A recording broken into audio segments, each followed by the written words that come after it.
Stani pored njega.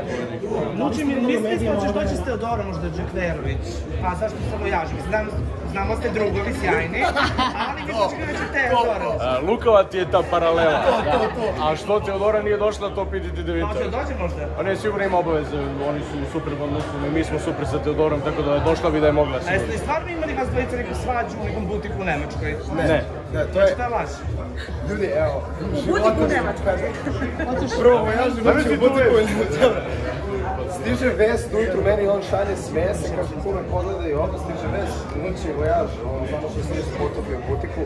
Prvo mi u životu nismo bili u butiku u Nemačkoj, samo odavde, idemo, a kamoli da smo... Treba pijaca Dubanj Potok, onda ima neke logike. Neka pijaca, znaš kao... Volio bi da znam ko je to pisao, da je znao detalje, tipa dok je povlačio zavesu, on je njemu rekao. Da, čak je bilo priča da ste u vezu.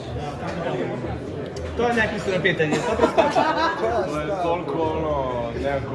Ja postao poznat po vezu.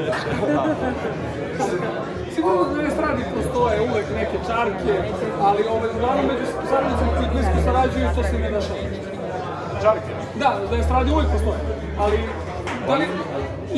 da li ti konkretno sa nekim proizvođačima kojima si danas super i sarađuješ, imao neke čarke od ranije pa ste se pomirili i uzeli ste? Ne, ja po prirodi nisam kao lik koji se nešto svađa, ja se svađam samo kad mene nekada pa ne moram se braniti, inače kao nisam te prirode, tako da nemam te situacije u poslovanju, a ni u privatnom životu.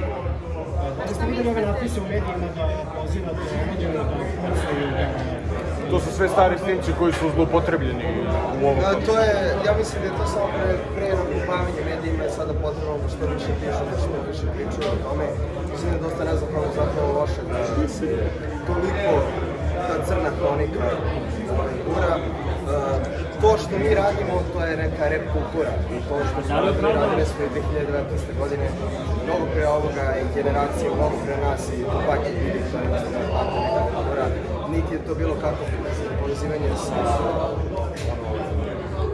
A totalno ružna tema, neukusna. A da li opravdala svoj bivšu delu, što je ona mahala isto na što? Dobro, ako ćemo o tim temama ne moramo više. Nećemo i do muzici.